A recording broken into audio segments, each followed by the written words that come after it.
নিৰ্ভীক সাংবাদিক পৰাগ কুমাৰ দাসৰ ২৭ সংখ্যক মৃত্যুতিথি। সংগীতা বৰুৱা পিছাৰ্টিক পৰাগ কুমাৰ দাস বঁটা। দ্য ৱাইৰৰ সাংবাদিক পিছাৰ্টি। জাতিৰ সাংবাদিকতা কৰি আপোচবিহীনভাৱে নিজৰ জীৱন বলিদান দিলে নিৰ্ভীক সাংবাদিক পৰাগ কুমাৰ দাসে। 1996 চনৰ 17 মে'ৰ দিনা গুৱাহাটীৰ ৰাজপথত দিন দুপৰতে অচিনাক্ত দুৰ্বৃত্তই গুলীয়াই হত্যা কৰিছিল আপোচবিহীন সাংবাদিকগৰাকীক। আৰু আজি ২৭ সংখ্যক মৃত্যুতিথিৰ দিনাই পৰাগ কুমাৰ দাস সাংবাদিকতা বঁটা প্ৰদান কৰা হয় দ্য ৱাইৰ সংবাদ গোষ্ঠীৰ প্ৰখ্যাত সাংবাদিক সংগীতা বৰুৱা পিছাৰ্টিক।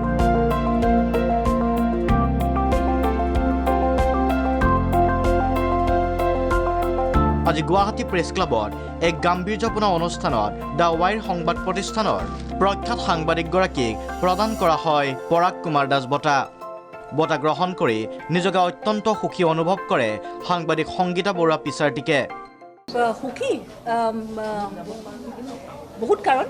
প্ৰথমটো এটা যিহেতু যিমানেই এৱাৰ্ড বাহিৰত পাওঁ কিন্তু নিজৰ মাতৃভূমি যদি সেই এৱাৰ্ডটো যিমানেই সৰু বা ডাঙৰ হওক সেই এৱাৰ্ডটো পালে মনৰ সুখটো অকণমান আৰু মনৰ ফূৰ্তিটো অলপ বেছি সদায়, কাৰণ নিজৰ জেগাখনলৈ টানটো সদায় থাকেই যিমান দূৰতে থাকক নহয়। সেইটো এটা কথা। আৰু 2 নম্বৰ পৰাগ কুমাৰ দাসৰ ওপৰত দিয়া এৱাৰ্ড আমাৰ কাৰণে তেখেত আমি যেতিয়া ডাঙৰ হওঁ আমাৰ কাৰণে হিৰো।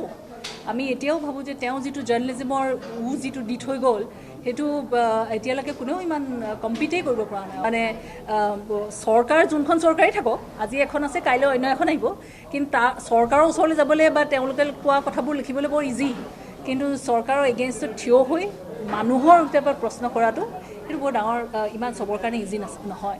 তেওঁ সেই কামটো কৰিছিলে, সেইকাৰণে তেওঁৰ নামত দিয়া এৱাৰ্ডটো যদি মই পাইছোঁ মোৰ কাৰণে বৰ ডাঙৰ কথা আৰু এইটো এটা ৰেছপনচিবিলিটি। আৰু 3 নম্বৰ কথা হৈছে যে মাইকী মানুহক এতিয়ালৈকে এই এৱাৰ্ডটো দিয়া হোৱা নাই। বহুত ভাল ভাল অসমৰ জাৰ্নেলিষ্ট আছে দেই মহিলা, চ' সেইটো কাৰণে মই ভাবোঁ যে এইটো এটা এক্সট্ৰা ৰিজন চেলিব্ৰেট কৰাৰ।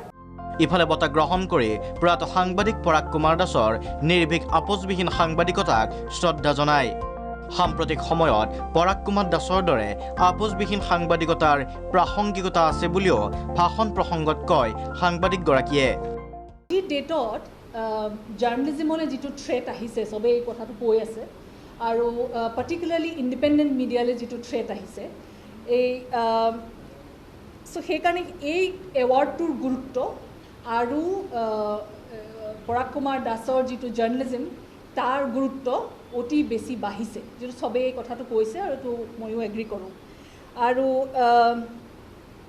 কিন্তু তাৰ লগতে দৰকাৰ হৈছে আমাৰ, আপোনাৰ আৰু মোৰ এই কথাটো বুজা যে ফ্ৰী প্ৰেছটো কিয় দৰকাৰ আমাৰ কাৰণে, ডেম'ক্ৰেচিত ফ্ৰী প্ৰেছটোৰ কি কাম, তাক এনেইতো মানে চতুৰ্থ স্তম্ভ বুলি নকয়, তাৰ কিবা এটা কথা আছে।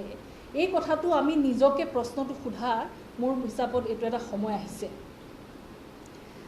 আৰু পৰাগ দাই তেওঁৰ সাংবাদিকতাই দৰ্শাই থৈ গৈছে যে এই বস্তুটো ফ্ৰী প্ৰেছৰ ডেম'ক্ৰেচিত কি দৰকাৰ। আৰু আমিতো এতিয়া কৈ আছোঁ যে mother of all democracy, so' mother of all ডেম'ক্ৰেচিতটো মানে ফ্ৰী প্ৰেছটো তাৰ মানে অতি জৰুৰী হৈ পৰিছে।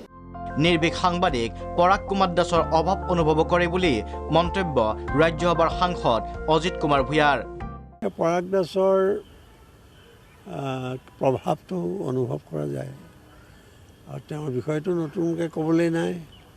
তেওঁৰ সাহস, তেওঁৰ নিষ্ঠা, জাতিৰ প্ৰতি দায়বদ্ধতা, জাতীয়তাবাদী চেতনা, মানৱ অধিকাৰৰ প্ৰশ্নত আপোচহীন স্থিতি, এইবিলাকেই তেওঁক আচলতে মহান কৰি ৰাখিছে।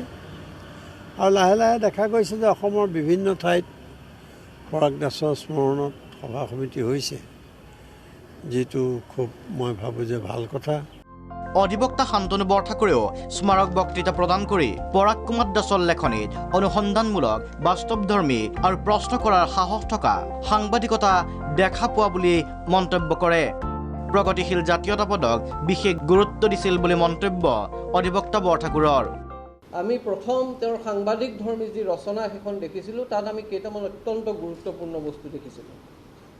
সেয়া হ'ল যে এটা অনুসন্ধান, যিটো আজিকালি হয়তো প্ৰায় নোহোৱাৰ দৰে হৈ গৈছে, আছে, তেনেকুৱা অনুসন্ধানমূলক সাংবাদিকতা কৰা মানুহ এতিয়াও আছে, কিন্তু তাৰ তেনেকুৱা মানুহৰ সাংবাদিকৰ সংখ্যা কমি গৈছে।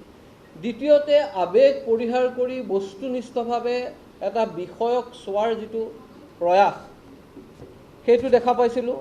সমাজৰ আগত বাস্তৱৰ আইন এখন দাঙি ধৰাৰ যিটো চেষ্টা, সেইটো দেখা পাইছিলোঁ। আৰু আটাইতকৈ ডাঙৰ কথাটো হ'ল যে অজনপ্ৰিয় হোৱাৰ আৰু প্ৰশ্ন কৰাৰ সাহস দেখা পাইছিলোঁ। আৰু এইকেইটাই মই ভাবোঁ যে এজন সাংবাদিকৰ কাৰণে আটাইতকৈ থাকিবলগীয়া আটাইতকৈ ডাঙৰ গুণ।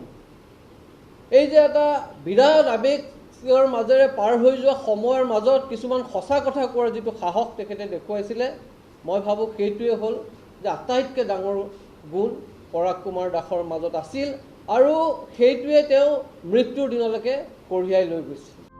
ইপিনে অনুষ্ঠানতে গল্পকাৰ দেৱব্ৰত দাস আৰু অৰূপা পতংগীয়া কলিতাক সম্বৰ্ধনা জনোৱা হয়। এই অনুষ্ঠানতে প্ৰাগ নিউজৰ মুখ্য সম্পাদক প্ৰশান্ত ৰাজগুৰুৰ উপৰিও ভালেসংখ্যক বিশিষ্ট ব্যক্তি উপস্থিত থাকে। ইপিনে আজি প্ৰেছ ক্লাবত মানৱ অধিকাৰ সংগ্ৰাম সমিতিৰ উদ্যোগতো পৰাগ কুমাৰ দাসক শ্ৰদ্ধাঞ্জলি জ্ঞাপন কৰা হয়।